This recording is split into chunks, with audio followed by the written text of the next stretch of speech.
여호수아서는 구약의 사도행전이에요. 여호수아서는 하나님 나라 전쟁 신학을 알려줍니다. 하나님 나라가 이 땅에서 자생해서 여러분들의 순종과 인내와 믿음의 발걸음을 타고 파급되어 나아갈 때에 가나안 7 부족과 같은 영적인 결사체, 어둠의 영들과 세상의 주관자들을 만나죠. 그래서 여러분들이 소위 영적 전쟁이라는 것을 감당할 때에 구약의 여호수아를 통해서 그 원리와 내용들을 알고 신약의 에베소서를 통하여서 그 실제와 그 능력을 경험하는 거예요. 하나님 나라 전쟁 실학을 알려주는 여호수아서 1장에서 가나안 정복 전쟁이 하나님의 전쟁이라고 밝힙니다. 그러니까 하나님의 전쟁은 하나님 방식으로 하는 거죠. 영적인 세력으로서 교회를 향해 대항진지를 구축하고 저항과 결사체로서 나를 선 영적인 세력들을 이길 때에 가장 중요한 게 뭐겠습니까? 여호수아가 이야기해 주는 거예요. 어떻게 하나님의 전쟁을 하나님의 방식으로 감당하는가? 땅의 그림으로 보여주는 게 여호수아서예요. 그래서 여호수아서는 하나님 전쟁이라고 말하는 거예요. 가나안 땅의 주인이신 여호와 하나님께서 땅을 임시적으로 점유하고 있는 자들을 교체하기 위해서 치르는 전쟁이 하나님의 전쟁이에요. 하나님은 그렇게 교회를 심판하시고 세상을 심판하세요. 가나안 정복 전쟁은 영토를 확장시키려고 하는 야육 전쟁이 아니에요. 이런 전쟁은 지금 자원 약탈 전쟁, 금융 전쟁으로 나타나요. 세상은. 근데 가나안 정복 전쟁은 그렇게 자아 욕망 실현을 확장시키는, 그러니까 떡이 100개 가진 사람이 1000개, 10,000개 갖기 위해서 100명의 목회를 하는 교회가 1000명, 10,000명을 목회하기 위해서 여호수아를 읽는 게 아니에요. 인간의 야욕을, 인간의 욕심을 확장시키려는 그런 차원의 전쟁이 아니라 영적으로, 도덕적으로 부패해서 이제는 시효가 다 된 거예요. 그 땅의 거류민들의 죄악이 임계점에 달함으로 영적으로, 도덕적으로 부패해서 시효가 다한 자들을 교체하기 위한 전쟁이 여호수아에서 나타난 하나님 전쟁이에요. 자, 그래서 이스라엘 백성들은 하나님의 전쟁이라는 대의 명분에 소환되어서 하나님의 거룩의 전쟁에 참여하게 됩니다. 사울왕은 여기서 실패해요. 그래서 결국 누구를 찾아갑니까? 엔돌의 무당을 찾아가는 거예요. 다윗이 여기서 성공해요. 하나님의 대의 명분에 소환된 이스라엘 백성들은 하나님이 주도하시는 전쟁에 어떻게 참여합니까? 성결과 거룩으로 참여해요. 이게 하나님의 전쟁 수행과 전쟁 승패에서 가장 중요한 게 뭐예요? 너의 성결과 거룩이에요. 이건 마찬가지예요. 오늘날 에베소서 6장을 보세요. 너희의 싸움이 혈과 육의 싸움이 아니요 이 세상 어둠의 주관자들과 하늘에 있는 악한 영들과 공중의 권세 잡은 자들과 그것들의 반영체인 통치자들과 권세들과 싸울 때에 사람 수로 전쟁하지 않아요. 권력과 돈을 대서 줄을 대서 전쟁하지 않아요. 그런 건 사울이 썼던 방식이에요. 사울은 이스라엘을 지키기 위해서 힘이 되는 자들은 다 끌어모아요. 소위 쪽수로 이기려고 그러는 거죠. 힘으로 이기려고 그러는 거죠. 근데 그런 방식을 철저하게 깨트리기 위해서 다윗은 사울왕 아래에서 도망자 생활을 하는 거예요. 왜? 하나님의 전쟁을 배워야 하니까요. 하나님이 주도하시는 전쟁에 하나님이 요구하시는 방식으로 참여하기 위해서 그의 자아를 세척을 해요.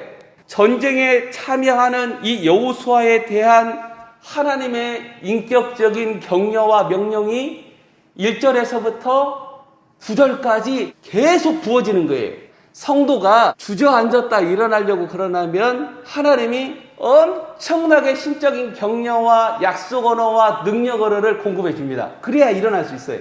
왜 당신은 일어나지 못하는가? 그런 걸 말하는 게 아니에요. 하나님이 여호수아 1장 1절에서 9절에 그렇게 일어나라 하면서 다양한 신적 격려로 그렇게 부어줘야만 교회는 일어나서 걸을 수가 있어요.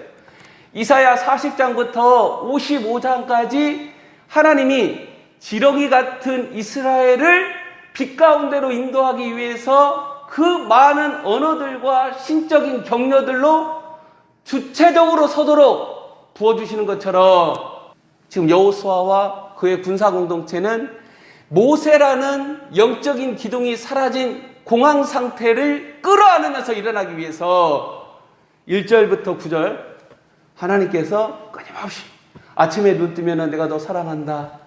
또 점심때 하나님 앞에 기도하면 내가 너와 함께 있다. 저녁에 하루를 마치고 딱 기도하면 내가 너와 함께 있으니 두려워하지 말라. 이렇게 끊임없이 격려하고 위로하고 약속 언어를 줘야 주저앉은 자들이 일어날 수 있는 거예요. 왜? 이 자들은 일어나서 강하고 담대하라는 명령어를 들어야 돼요. 강하고 담대하라는 명령어는 어디에서 주어지느냐? 아무한테나 주어지는 게 아니에요. 아무 상황에나 주어지는 게 아니에요. 강하고 담대하라 이 명령어는 가나안 땅 정복 전쟁이 이스라엘에게 하나님께서 약속하신 땅이지만 동시에 그 땅의 거류민들을 교체하기 위해서 이스라엘 백성들이 전쟁을 통해서 정복해야 할 땅이에요. 약속의 땅이지만 동시에 정복해야 하는 땅이기 때문에 현실적으로 어떤 게 밀려와요? 고통이라는 감내 상황이 온다라는 거예요. 그런 상황에서 강하고 담대하라 주어져요. 그레이트 리셋이라는 2020년대 세상의 주관자들이 이끌어가는 그들의 세계 질서에서 교회가 하나님 나라의 동선을 끊임없이 지켜내려고 그런다면 여호수아를 읽는 거예요.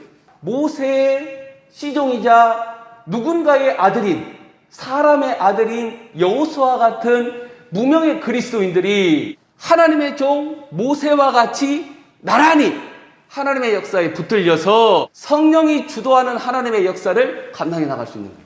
하나님 나라 지도자들은 하나님 나라 운동을 위해서 모세가 죽은 것과 같은 모압 평지에 주저앉은 자들을 일으켜 세우기 위해서 이사야 40장에서 55장에 나타나는 그 끊임없는 격려 언어를 압축시켜서 7절 8절 이 거룩한 명령인 7절 8절의 지도자들은 어떻게 해야 돼요? 자신을 똥똥 동여매야 돼요.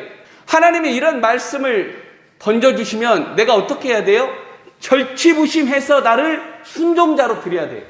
그래야 팔로워들에게 한마디를 하면 어떻게 됩니까? 팔로워들이 일사불란하게 충성과 헌신을 하면서 심지어 죽을 수도 있는 거예요. 르우벤 지파와 갓 지파와 므낫세 반 지파는 이미 안식을 얻었어요. 벳제라 무슨 소리예요? 기득권을 가진 자라는 거예요. 이미 구원을 나는 받았다. 하나님 나라에 충성하며 살아온 자이다. 이런 기득권을 가진 자이고 이미 안식과 분배가 이루어져서 벳제라는 식으로 뒤로 물러날 수 있는 사람이죠. 이런 자들에게 헌신과 충성과 심지어 전쟁의 가장 최전선에 서서 죽을 수도 있는 그 현장에 들어가기 위해서 명령을 던지기 위해서 지도자는 어떻게 해야 돼요? 7절 8절의 주님의 약속 언어에 자신을 완전히 묶는 거죠. 자, 여호수아서는 이 하나님의 거룩의 전쟁을 준비하라. 여호수아와 그의 백성들에게 명령을 내면서 하나님과 바른 관계에 서 있어라. 그걸 요구를 하는 거예요. 굉장히 중요해요. 전쟁을 이기려면 악한 영들과 싸워서 이기기 전에 우리 자신부터 죽여야 돼요. 아니, 우리 자신이 안 죽었는데 어떻게 악한 영들과 싸워요? 여러분이 요단강을 건너기 위해서, 요단강이 갈라지기 위해서 여호수아가 무엇을 얘기하는가 보세요. 그리고 여리고 전쟁을 수행하면서 여호수아가 뭘 얘기하는가 보세요. 하나님의 전쟁 방식에서 실패했을 때 어떤 결과를 갖게 되고 왜 실패했는가 그 뒤에 나오는 아이성 전투를 보세요. 하나님의 전쟁은 인간의 욕망과 야욕을 확장시키는 전쟁이 아니에요. 교회 사이즈를 넓히는 전쟁이 아니에요. 하나님의 전쟁을 수행하기 위해서 여호수아는 하나님과의 바른 관계 안에 서 있으라는 거예요. 지도자부터 중간 지도자 그리고 기득권을 가지고 있는 모든 자들 하나님과의 바른 관계 아래 서 있어라. 오늘날 어둠의 영들과 자신 안에 있는 죄의 유혹, 육체와 마음이 원하는 것, 이런 자기 자아와의 전쟁에서 우선적으로 요청되는 사항이 뭐예요? 하나님과의 바른 관계에 서라는 거예요. 여러분들은 하나님과의 바른 관계 안에 서라고 할 때 여러분은 예배를 강조해요. 그게 틀렸다라는 게 아니에요. 하나님과의 바른 관계 안에 서기 위해서 가장 중요한 건 뭐예요? 성결과 거룩. 성결과 거룩은 십자가가 내 안에 작동하는, 구동하는 방식으로 성결과 거룩이 일어나는 거예요. 기도 많이 한 사람이 순종자가 아니에요. 지금 한국교회는. 기도를 많이 하는 자들은 순종자거든요. 완고하고 강팍합니다. 그걸 자기의 신념이나 믿음으로 읽어버려요. 여호수아서는 이 하나님의 전쟁이라는 하나님 대의 명분에 소환된 여호수아와 이스라엘 백성들에게 너희들의 자아를 철저하게 도륙하라. 자기 자신을 거룩하게 도륙하지 않으면 전쟁 수행 자체를 못해요. 하나님의 전쟁을 감당하는 자들에게 하나님은 성결과 거룩 그리고 주의 말씀에 침잠하는 율법 중에 이걸로 내 안에 있는 아담을 죽이라는 거예요. 내 안에 아담의 형상, 아담적 자아가 죽지 아니하면 그리스도의 생명이 드러나지 않아요. 여러분의 종교적 생명이 드러나요. 강하고 담대하라와 함께 하나님의 율법을 소유한 여러분과 저는 이 전쟁에 소환된 여호수아처럼 여러분 영역에 서 있는 거예요. 하나님과 친밀감의 관계 안에서 흔들림 없이 서요. 어떻게 서요? 죽음으로 죽음의 세력을 몰아내는 거예요. 그래야 예수의 생명이 내 안에서 빛으로 드러나요. 그게 십자가의 도예요. 십자가의 도가 하나님의 능력이다 라고 말할 때는 어떤 원리가 숨어 있어요? 죽음으로 내 안에 죽음의 세력을 몰아내는 거예요. 여호수아가 그걸 가르치는 거예요. 여호수아서가. 그래서 성결과 거룩과 주의 말씀에 침잠하라고 얘기를 하는 거예요. 자, 강하고 담대하라 라는 이 명령을 받으면 뭘 기억해야 돼요? 아, 요게 만만치 않겠구나. 그래서 강하고 담대하라라는 주님의 약속이 주어지는구나. 그럼 내가 뭘 해야지? 그리고 나를 따르는 팔로워들은 무엇을 해야지? 여호수아를 딱 펼쳐놓고 원리를 찾고 그리고 그 원리에 순도 높게 순종하는 거예요.